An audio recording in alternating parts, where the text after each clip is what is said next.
Once again, a very warm welcome to all of our attendees this morning. We thank you for taking the time out to listen to these Toolbox Talks every Tuesday morning. And more importantly, we want to say thank you very much for reaching out and contacting us, telling us what you want to hear in these Toolbox Talks. So let's start with the tips to continually prevent COVID-19. You hear this all the time. I think pretty much slaughtered all the information that you need to know during the course of the year. So please remember to wash your hands, sanitize if you can, avoid touching your eyes, nose, and mouth with unwashed hands. Adhere to your social distancing measures, cover your cough or sneeze with a flexed elbow or tissue, clean and disinfect frequently touched objects and surfaces, and do your part if you can to get vaccinated. So let's move on to the Toolbox Talk for this morning. February coming up, we're taking a look at fall arrest this morning. We'll have a look at electricity next week, then hand and power tools and housekeeping, keeping it very basic and simple. Obviously, we've gone over how to do your own health and safety. And these are going back to the basics again. So we know you know all of this information, and obviously it's good reminders, but we want to go back to what do we actually need to do physically, not just the theoretical side, but practical information to assist us while we're on site. Now, one of the biggest dangers that you as plumbers find, especially when you're working on the construction sites or doing your installation on heights, is the possibility to fall when working on ladders, scaffolding on a roof, or even through a cherry picker or scissors lift. And that is the reason why we are discussing fall arrest this morning. But let's take a look at the safety thought for this week. Obviously, being fall arrest, what goes up must come down. What we want you to do is just do that safely.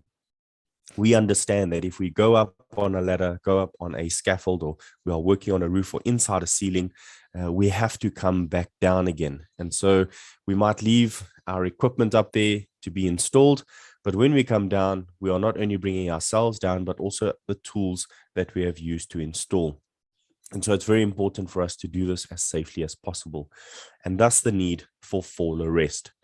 Now, we are going to look at three things this morning. What is fall arrest, first of all? Where would you need to ensure that you have fall arrest systems in place?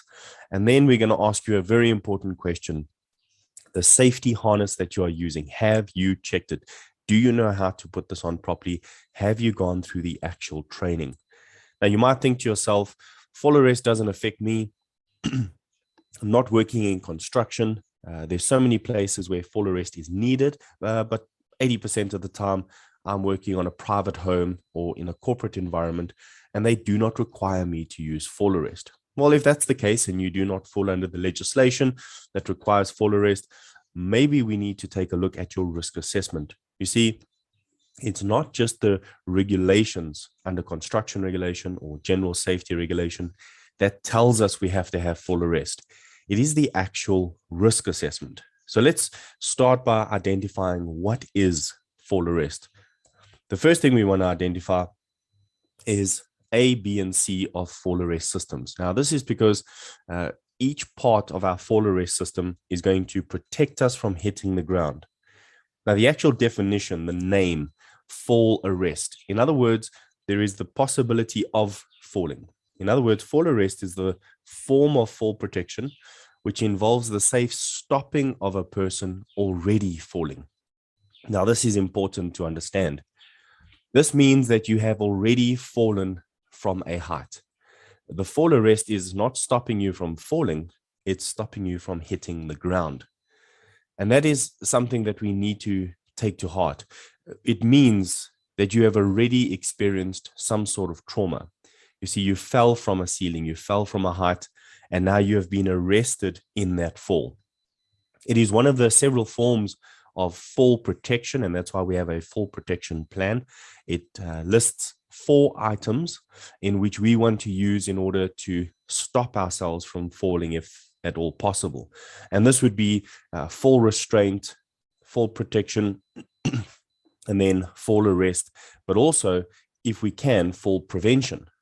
So the first thing we want to do is, as much as possible, not work at height. Now, you might say to yourself, well, Chris, that's impossible. When I do my installations, I have to work at heights. Well, let's take a look at a simple installation working inside a ceiling. Perhaps you are going to be exchanging a geyser. A client phones you up and says their geyser burst or something's wrong with their geyser, and you need to go up and replace it for them. Now, the first thing you need to do is set up, go upstairs, isolate the water, isolate the electric points, and then remove the geyser and bring it downstairs, and then take the new geyser installation up and install it. But now you can think to yourself, the geyser that you are installing comes with additional parts.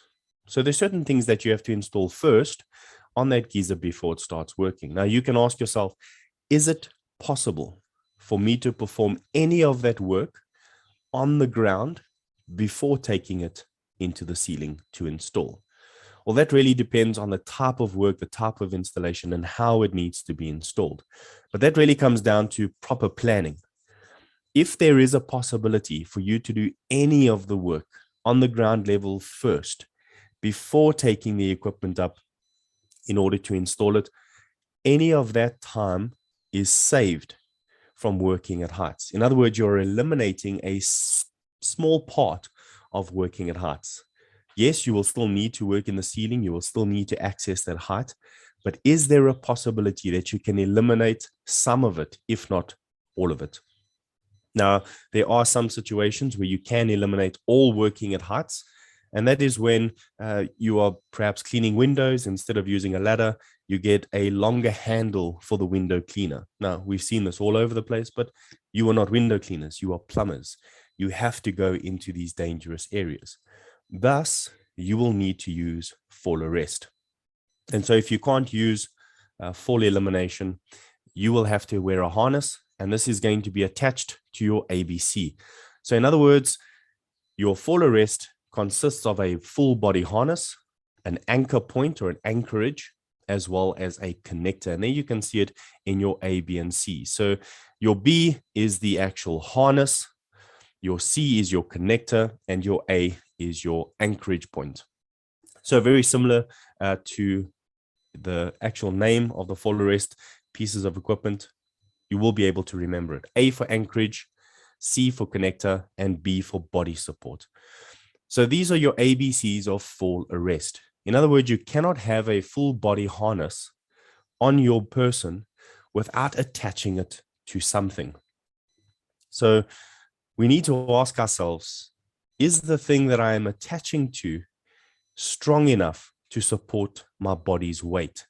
And not just for me hanging on that piece of anchorage, but will it protect me should I fall and put all my fall forces on that anchorage point? Now, that's a whole another section of training that we could go through on fall protection and working at heights. But these are all the types of information that you need to be trained in when you are working at heights. So then another question, where would you need to wear a harness? Where is the need for fall protection? Well, the first thing we need to do is determine if the work involves a risk of a fall that could cause personal injury or death. Now, notice I'm not asking whether you are working in construction or whether the general safety regulations on ladders is affecting you, or whether you're working on a scaffold. We understand when you work on a scaffold, a scissors lift, a cherry picker, even if you're climbing a ladder to reach a level of work, if you're working on a rooftop, all of this requires you to have fall arrest. But there are other areas where the legislation doesn't say specifically that you have to have fall arrest. It doesn't say that you must have a fall arrest system in place.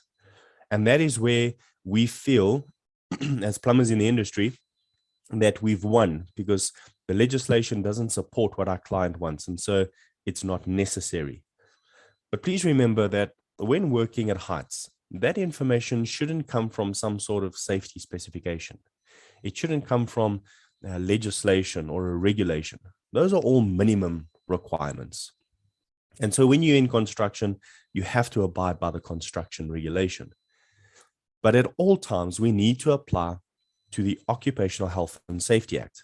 That is the act that is across the board, no matter where you are working, whether it's in a private home, in a corporate environment, or on a construction site, the OSH Act will apply to you. Now, Section 8.2.d of the OSH Act states that an employer is responsible to perform a risk assessment. So it is the determination of a risk, and in this case, a fall risk that could potentially injure a person or cause a death. Now, consider if the work, obviously, as we mentioned, can be avoided or undertaken in a different way. We need to determine the reasonable control measures that need to be in place by carrying out a proper risk assessment. So, the need for fall protection will rely on minimum requirements in terms of legislation. If you're in construction, you have to have it. But if you're out of the construction area, it relies solely on your risk assessment. So what do we need to do? Develop and implement a procedure to ensure that appropriate equipment is selected and correctly used. Now, here we're talking about fall arrest systems. So if you're working on a scaffold, and many people say, and I've said it myself, if you're working inside a scaffold, you've got a full decked platform underneath your feet. There's no way for me to fall. Around me, I've got guardrails, a handrail, and a knee rail. There's no way for me to fall out of the scaffolding. So why should I wear a harness? Well, based on the risk assessment, we take a look at what is the possibility of a fall occurring. If that possibility is low, medium, or high, we will then determine based on a risk assessment, not on a piece of legislation, whether we need to use a certain type of fall prevention. So again, isolate the risk and determine what is the appropriate control measure. Most of the time, you are going to say to yourself, having a piece of fall arrest systems, your ABC, is going to be necessary when working at this height. Then remember, although you're not in construction, you still can develop a fall protection plan, even if it's a very simple one. Identify what you are working in, what is the environment, what equipment you're working with, what is the fall arrest systems you're going to be using, and then put some sort of method or procedure in place to protect the employees. But don't forget, you need to also include arrangements for emergencies and how you are going to rescue someone should they fall. Now, if they fall and they are arrested in the harness, how do you get up to them safely? How do you get them back down safely? What is your method of rescuing that person? Then also, if anyone is working at heights, now the golden rule is you are never allowed to work alone when working at heights. So please ensure that any person working in an elevated position, including the person who has been selected for an emergency or rescue attempt, has been properly trained and that they have a medical to prove that they are fit to work in such an environment. Now, again, you might say, but I'm not in construction, I don't need a medical. That is not true. Medicals are not only for construction. Medicals are there for the type of work you perform. If it's hazardous and you are doing hazardous work, regardless of working in a corporate, private, or a construction environment, you will need a medical for that hazardous type of work. So please remember, medicals, you do get construction medicals. This is an Annexure 3 medical. It is directly for a construction site, and it is a minimum requirement. But that does not mean it is not a requirement if we are not in construction. So please remember, if you are working in a dangerous environment, it is legally required that that person ensures they are medically fit to perform their duty. Now, that will rest on the employer. The employer is responsible for sending their employees for a medical, specifically for hazardous work, such as working at heights. So then you've got your harness, you've ensured that the area you're working in is 100%, and you now need to work safely. So remember our safety slogan for the week: what goes up must come down safely. The only way to do that is to ensure, first of all, that we do not fall. But if we do, we need to effectively use our harness in order to protect us should we fall. Remember, it's called fall arrest, not fall elimination. So what is the right type of harness for you? Well, if you take a look at the picture on the left-hand side, you'll have a harness and a lanyard. A full body harness must have a double leg lanyard. That is minimum requirements when working with fall arrest. The safety harness should be tight fitting or snug fitting and ensures you hold your entire body. You can never ever use a safety belt. Now remember, you must always inspect your harness prior to use. Always have 100% hookup while working at heights and keep your harness in a safety use condition. Remember, you are putting your life in the hands of that harness. Now, why do we have a double leg lanyard? Well, as you take a look on the left-hand side on the bottom picture, there are 2 hooks. That means if you take one hook off, one hook must always be connected. That is how we achieve 100% hookup at heights.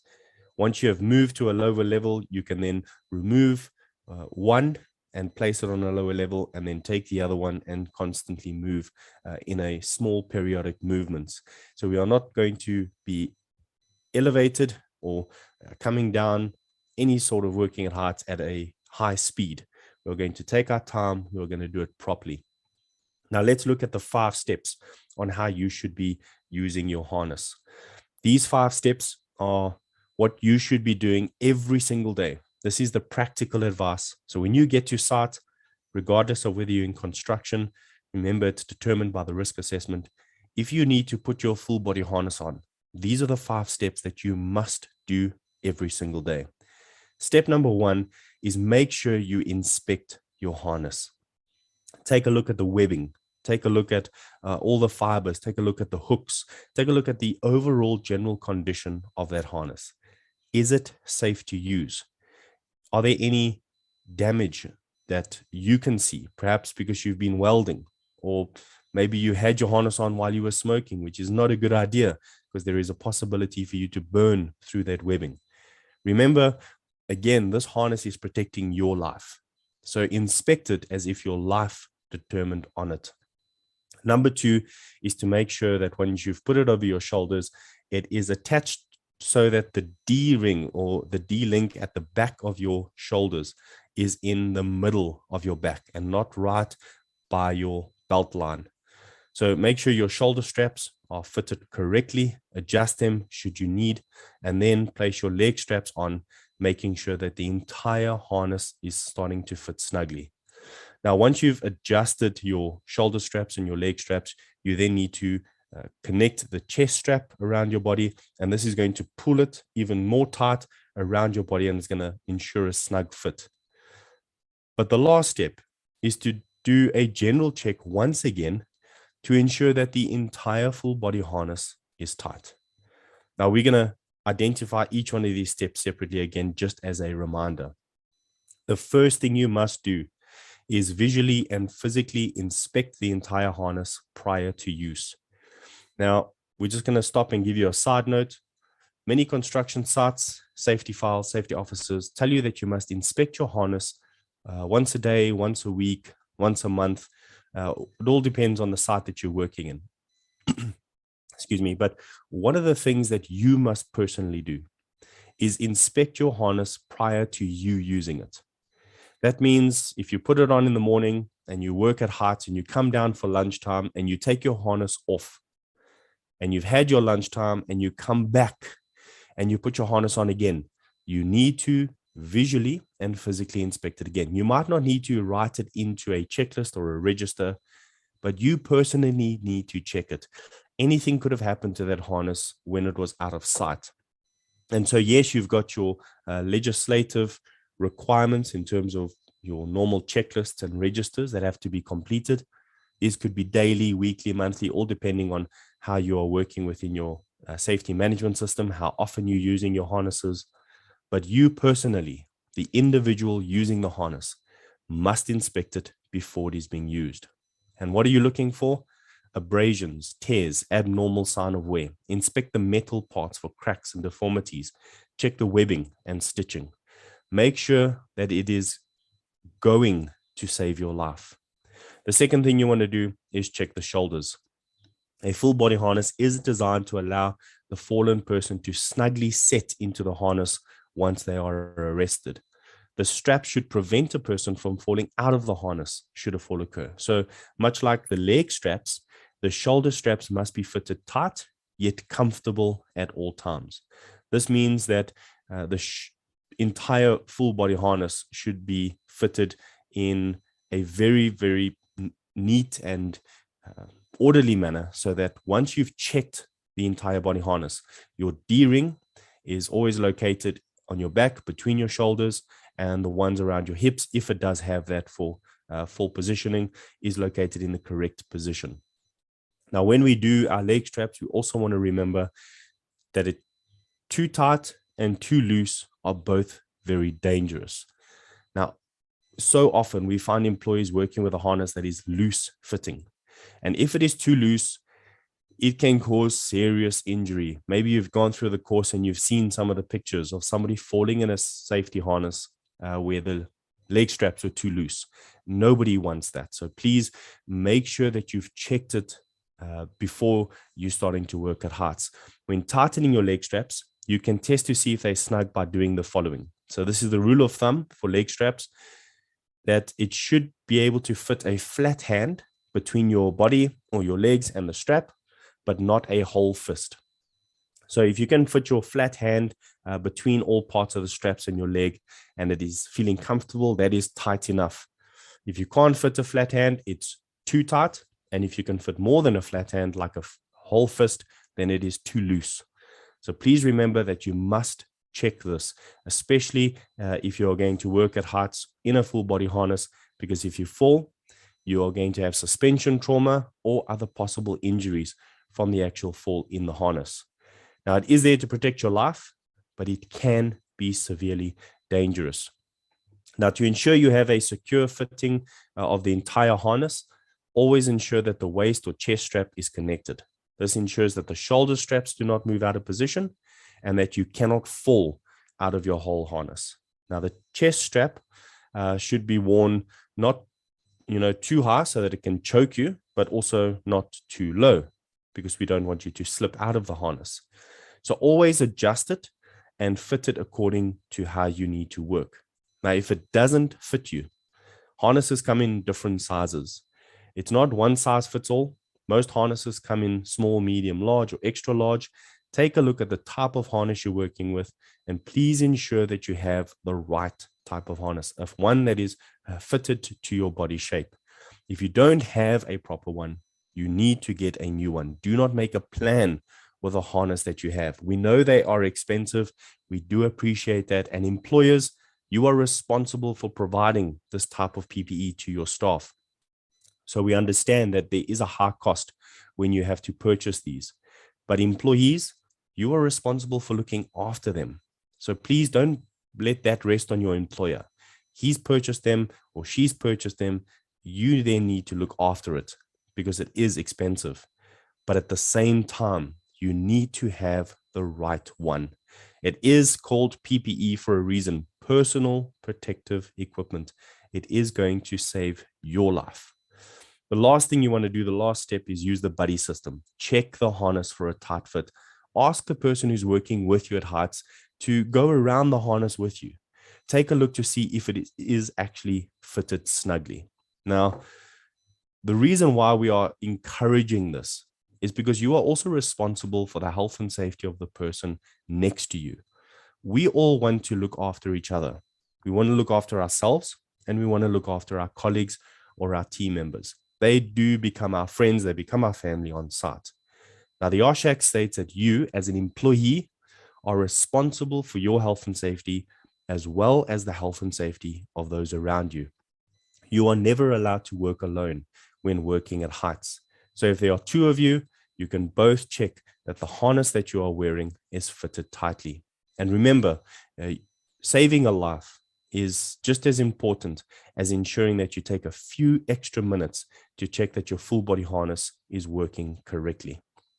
So thank you very much for taking the time out to listen to these Toolbox Talks. We really do appreciate it. We hope that that practical advice on fall arrest systems as well as harnesses helps you to make a firm decision to hook up 100% of the time, to ensure that you've got a risk assessment in place, that your training is in place, that you've done your medical fitness to prove that you are fit to work at heights, as well as ensuring that you are wearing your harness correctly. Now, we're looking forward to the upcoming Toolbox Talks for the rest of the month, but we have some absolutely amazing news for you.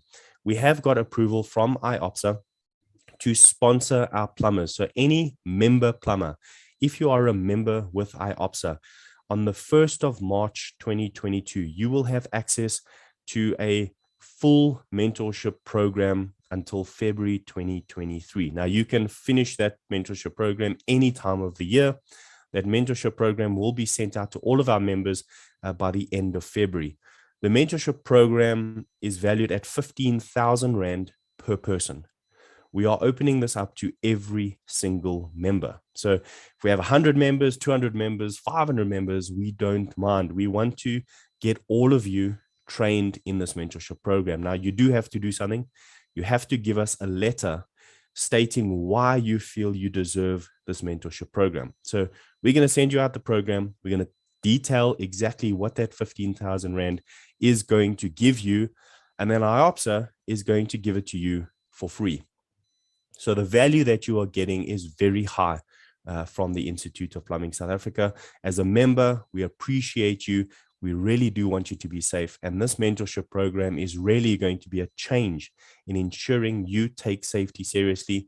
But we are also going to give you the tools to be able to do that during the 2022 year. So if you are looking forward to that, please let us know. You can drop us a mail, safety@iopsa.org. You can send the production team, OHS Consulting. They are the ones who design the entire management system, as well as the program that they're going to take you through in the 12-month period. So you can send them a mail, info@ohss.co.za, as well as send us a WhatsApp on 071-875-2070.